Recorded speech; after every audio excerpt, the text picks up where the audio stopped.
बिस्मिल्लाहिर्रहमानिर्रहीम। 9th class, आज हम एक्सरसाइज 1.1 का क्वेश्चन नंबर 3 सॉल्व करेंगे। अगर क्वेश्चन नंबर 3 को पढ़ें तो क्वेश्चन नंबर 3 है हमारे पास, express the following as a rational number p by q where p and q are integers and q is not equal to 0। यानी उनके कहने का मतलब है कि आपने इसको रैशनल नंबर्स की फॉर्म में लिखना है। अगर आप देखें तो ये डेसिमल नंबर है और इसको हमने रैशनल नंबर की फॉर्म में लिखना है, लेकिन शर्त उसने दी है कि जो डिनोमिनेटर है वो ज़ीरो नहीं होना चाहिए। ज़ीरो के अलावा कुछ भी हो सकता है, ज़ीरो नहीं होना चाहिए।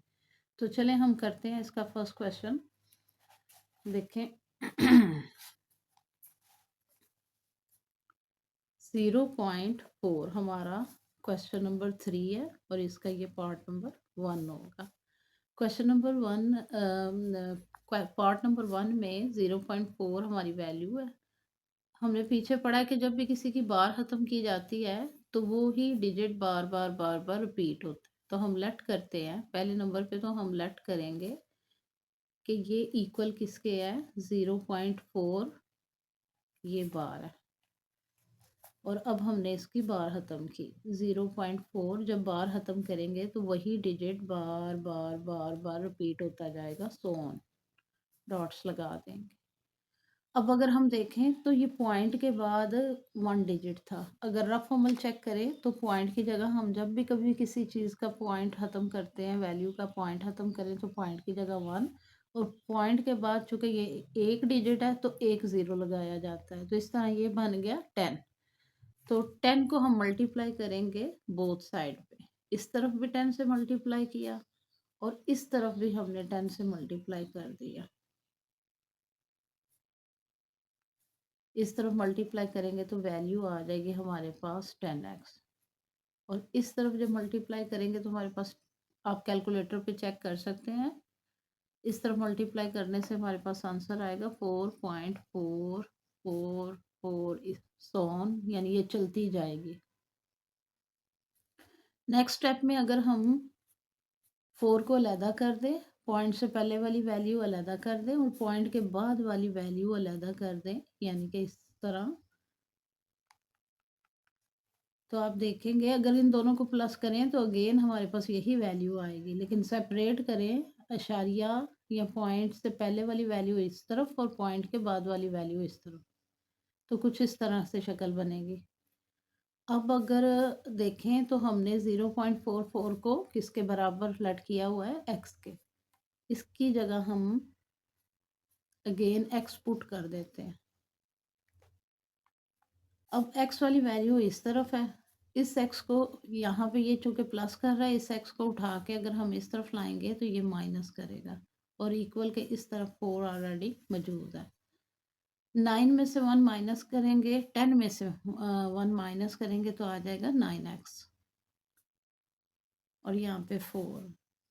चूँकि 9x के साथ मल्टीप्लाई कर रहा है, दूसरी तरफ जाके ये डिवाइड करेगा, तो इस तरह ये हमारा आंसर रैशनल फॉर्म में आ जाएगा।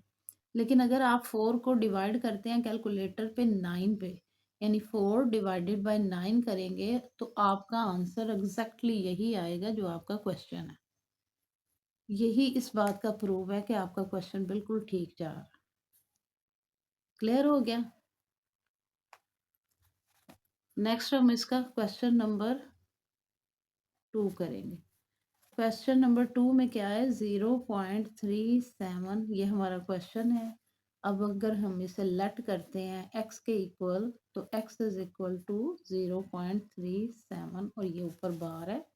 और जैसे मैंने पहले बताया कि बार को जब भी ख़त्म किया जाता है तो वो वैल्यू इसी तरह इसी पैटर्न के साथ रिपीट होती जाती है, चलती जाएगी। अब अगर हम वही रफ अमल में अगर हम चेक करें तो पॉइंट की जगह 1, पॉइंट के बाद 2 डिजिट है, 2 डिजिट है तो 2 डिजिट की जगह 2 ज़ीरो आ जाएंगे तो 100, यानी इस तरह हमें पता चल जाता है कि हमने इस वैल्यू को मल्टीप्लाई किससे करना है। तो हम इसको 100 से मल्टीप्लाई करेंगे, यानी x मल्टीप्लाई 100 और इसी तरह आप 0.3737 3 7 सो ऑन मल्टीप्लाई 100, यानी 100 आप इस तरफ लिखें इस तरफ लिखें, इससे कोई फ़र्क नहीं पड़ता।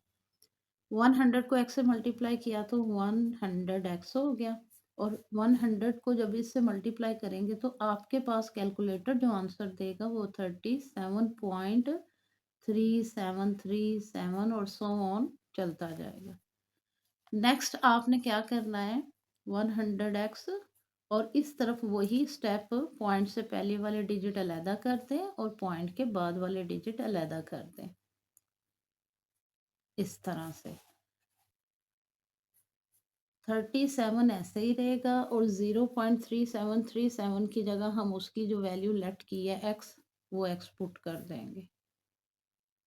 और अब हम x वाली सारी वैल्यू एक तरफ कर देंगे। 100x इस तरफ है, ये वाला x उठा के इस तरफ लेके आएंगे तो ये माइनस हो जाएगा, माइनस x हो जाएगा और 37 इधर रह जाएगा।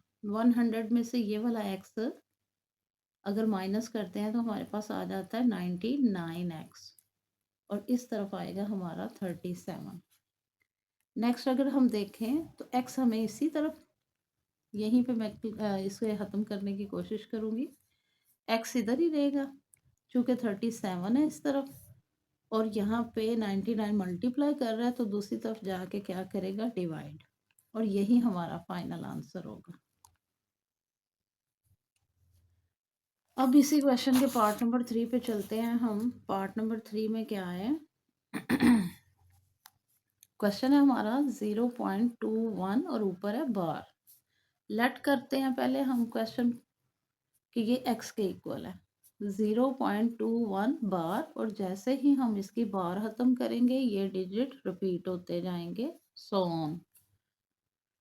अब वही मेथड जो मैंने पहले आपको बताया है कि आप चेक करेंगे कि पॉइंट की जगह तो 1 लगेगा, पॉइंट के बाद 2 डिजिट है तो 2 0 लगेंगे, इसका मतलब है 100। तो x को हमें मल्टीप्लाई करना होगा, यानी 100 को हम बोथ साइड पे मल्टीप्लाई करेंगे। तो पहले तो हम x के साथ मल्टीप्लाई करेंगे, x multiply 100 and 0.212121 so on multiply 100। जब हमने इस तरफ 100 से मल्टीप्लाई किया तो इस तरफ तो आ जाएगा 21.2121 और सो ऑन चलेगा, और इस तरफ आ जाएगा 100x। और नेक्स्ट स्टेप में क्या होगा कि पॉइंट से पहले वाली वैल्यू हम अलहदा कर देंगे और पॉइंट के बाद वाली वैल्यू हम अलहदा कर देंगे।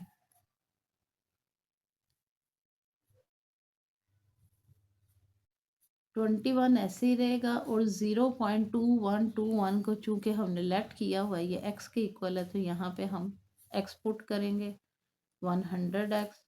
100x ऐसे ही रहेगा और ये वाला x इधर आके माइनस x हो जाएगा और इस तरफ आ जाएगा 21।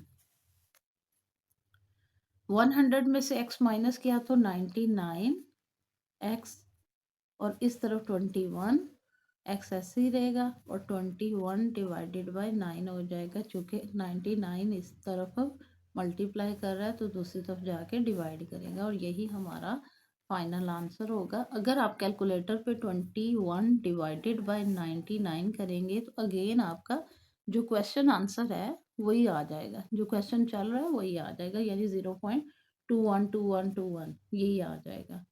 तो ये हमारा फाइनल आंसर है। ठीक हो गया।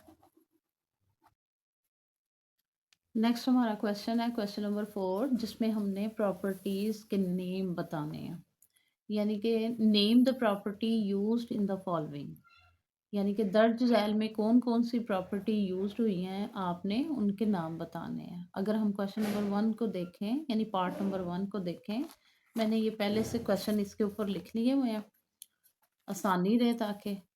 तो कोशिश मैं करूँगी कि मैं आसान तरीके से प्रॉपर्टीज़ आपको समझाऊँ ताकि आपके दिमाग में बैठ जाए कि प्रॉपर्टीज़ असल में है क्या चीज़, वरना ये लेक्चर बहुत लंबा चौड़ा बन जाएगा, क्योंकि यहाँ पे हमारा एक ही क्वेश्चन है। इसमें देखें अगर 3 चीज़ें होंगी, 3 चीज़ें हैं और ब्रैकेट अपनी जगह चेंज कर रही है। देखें यहाँ पे ब्रैकेट शुरू में लगी हुई है, यहाँ पे हमारी ब्रैकेट एंड पे लगी हुई है। तो ब्रैकेट ने सिर्फ जगह चेंज की है, तो जब ब्रैकेट चेंज कर रही हो जगह और वैल्यूज़ नीचे यानी डिजिट वही हैं, तो हम इसे कहते हैं एसोसिएटिव प्रॉपर्टी। क्लियर? ये देखें ना, ब्रैकेट यहाँ पे शुरू में है और यहाँ पे ब्रैकेट कौन-सी है? एंड पे है। तो हम यहाँ पे लिखेंगे ये कौन-सी प्रॉपर्टी है? Associative property. तो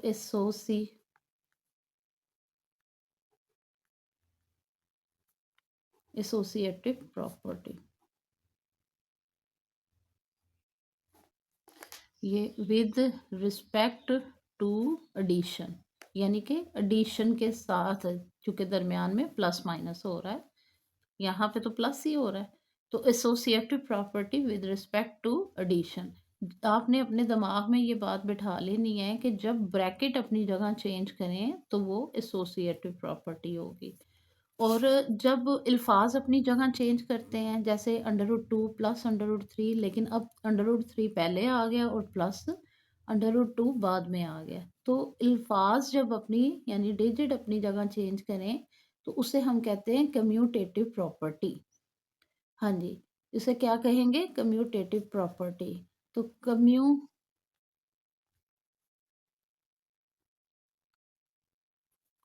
commutative property with respect to addition, क्योंकि दरमियान में प्लस हो रहा है तो लिहाजा विद रिस्पेक्ट टू एडिशन हम कहेंगे।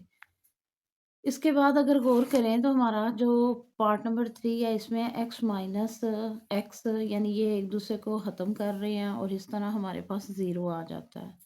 तो जब आपका आंसर ज़ीरो आ जाए, ज़ीरो बजाते खुद जो है वो क्या है? एडिटिव आइडेंटिटी है। तो जब आपको आंसर में ज़ीरो मिल रहा हो तो हम इसे कहते हैं additive inverse property. Additive inverse property.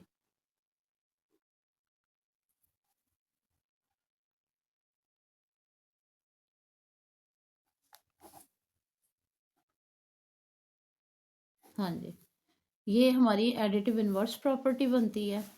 Next है, अगर हम देखें तो ए जो है वो ये लेफ्ट हैंड साइड है और ये राइट हैंड साइड है। हमारा राइट साइड पे जो आंसर है वो कैसे आ रहा है? ए को बी से मल्टीप्लाई करेंगे तो ए बी हो जाएगा और ए को सी से मल्टीप्लाई करेंगे तो ए सी हो जाएगा। यानी ए डिस्ट्रीब्यूट हो रहा है किसके साथ?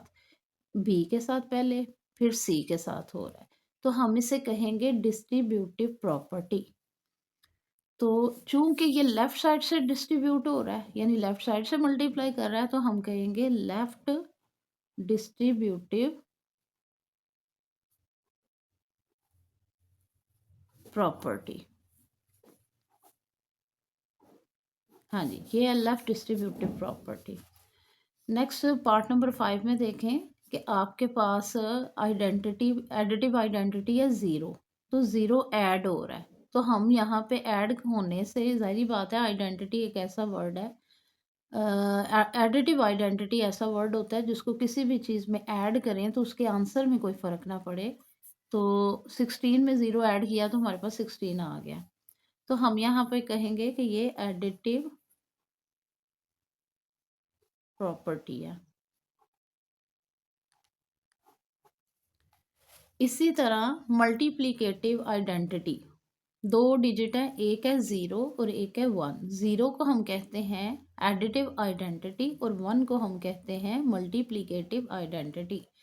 क्योंकि वन एक ऐसा डिजिट है जिसको किसी भी वैल्यू के साथ मल्टीप्लाई करते हैं तो उसके आंसर में कोई फ़र्क नहीं पड़ता।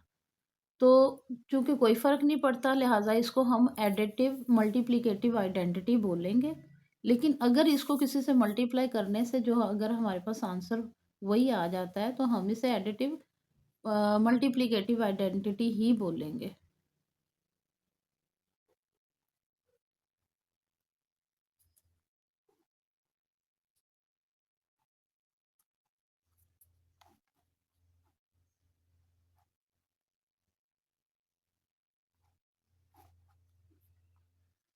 हाँ जी, हाँ जी, नेक्स्ट है हमारा क्वेश्चन 4 मल्टीप्लाई इंटू 5 मल्टीप्लाई 8, और इसी तरह से दूसरी तरफ भी वैल्यू है। और अगर हम गौर करें तो ये 3 डिजिट हैं जो आपस में मल्टीप्लाई कर रहे हैं लेकिन ब्रैकेट चेंज हो रही हैं। लेफ्ट हैंड साइड पे ब्रैकेट एंड पे है, एंड वाले 2 डिजिट्स पे है, और राइट हैंड साइड पे क्या है कि शुरू वाले 2 डिजिट पे ब्रैकेट आ जाती है। जब मैंने पहले ही बताया था कि जब ब्रैकेट अपनी जगह चेंज करते हैं तो हम इसे कहते हैं एसोसिएटिव प्रॉपर्टी।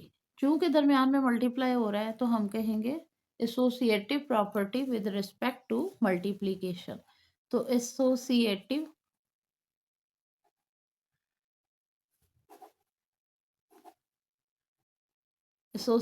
प्रॉपर्टी 2 दफ़ा लिख दिया मैंने, associative property with respect to multiplication. ठीक हो गया। नेक्स्ट जो लास्ट पार्ट है इसमें हम देखेंगे ए मल्टीप्लाई बी और बी मल्टीप्लाई ए, यानी कि ए बी से और बी ए से मल्टीप्लाई हो रहा है।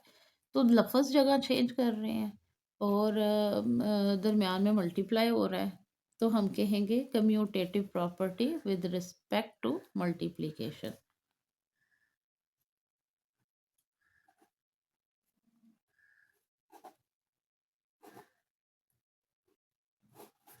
With respect to multiplication. हाँ जी। तो अगर मैं अगेन दोबारा से आपको दिखाऊं बुक पे, प्रॉपर्टी का कॉन्सेप्ट क्लियर करने की कोशिश करूं। पार्ट नंबर 1 में ब्रैकेट जगह चेंज कर रही हैं, लिहाजा ये एसोसिएटिव प्रॉपर्टी है। अगर हम देखें तो पार्ट नंबर 4 में नहीं, पार्ट नंबर 7 में। पार्ट नंबर 1 में ब्रैकेट जगह चेंज हो रही है, ब्रैकेट की जगह चेंज हो रही है, और इसी तरह पार्ट नंबर 7 में ब्रैकेट की जगह चेंज हो रही है। तो चूँकि दोनों में ब्रैकेट चेंज हो रही है लेकिन यहाँ पे ऐड हो रहा है, यहाँ पे मल्टीप्लाई हो रहा है, तो यहाँ पे कहेंगे associative property with respect to addition, और यहाँ पे हम कहेंगे associative property with respect to multiplication. यानी ब्रैकेट जगह चेंज करेंगे तो कौन सी प्रॉपर्टी होगी? Associative property. लेकिन जब अल्फाज जगह चेंज करेंगे तो वो कौन सी प्रॉपर्टी होगी? Commutative property. और कम्यूटेटिव प्रॉपर्टी की 2 एग्जांपल्स हैं, एक है क्वेश्चन नंबर 2 और एक है क्वेश्चन नंबर 8। क्वेश्चन नंबर 2 में क्या है कि commutative property with respect to addition, और यहाँ पे क्या है? Commutative property with respect to multiplication. Clear हो गया? इसी तरह अगर हम क्वेश्चन नंबर 3 को देखें तो यहाँ पे एडिटिव इनवर्स प्रॉपर्टी यूज़ हुई है और यहाँ पे एडिटिव प्रॉपर्टी यूज़ हुई है। अगर फ़र्क देखें ना, अगर आपका आंसर 0 में आ रहा है तो वो इनवर्स हो रहा है। चूँकि यहाँ पे आंसर जो है हमारे पास, यानी कि आइडेंटिटी को प्लस करने से 16 आया है, तो ये कौन-सा है हमारे पास, ये कौन-सी प्रॉपर्टी बन रही है? Additive property. यहाँ पे जस्ट एडिटिव प्रॉपर्टी है और यहाँ पे एडिटिव इनवर्स प्रॉपर्टी है। और अगर इस तरफ देखें तो ए डिस्ट्रीब्यूट हो रहा है बी के साथ, सी के साथ, तो हम कहेंगे लेफ्ट डिस्ट्रीब्यूटिव प्रॉपर्टी, और इस वाले पार्ट में ये है मल्टीप्लिकेटिव प्रॉपर्टी, क्योंकि 1 को मल्टीप्लाई करने से हमारे पास 100 आ गया। तो अगर हम देखें गो थ्रू करने के बाद देखें तो मेरे ख्याल में आपको अब प्रॉपर्टी की बिल्कुल समझ आ जानी चाहिए कि ब्रैकेट जगह चेंज करें तो एसोसिएटिव प्रॉपर्टी, अल्फाज जगह चेंज करें तो कम्यूटेटिव प्रॉपर्टी, और अगर एक डिजिट डिवाइड हो रहा है, मल्टीप्लाई हो रहा है दोनों के साथ, तो उसे हम क्या कहेंगे? Distributive property. तो मेरा ख्याल है कि आज के लेक्चर के बाद आपको प्रॉपर्टी काफ़ी हद तक समझ में आ गई होंगी। तो नेक्स्ट मिलेंगे अगली वीडियो में इंशाल्लाह क्वेश्चन नंबर 5 के साथ।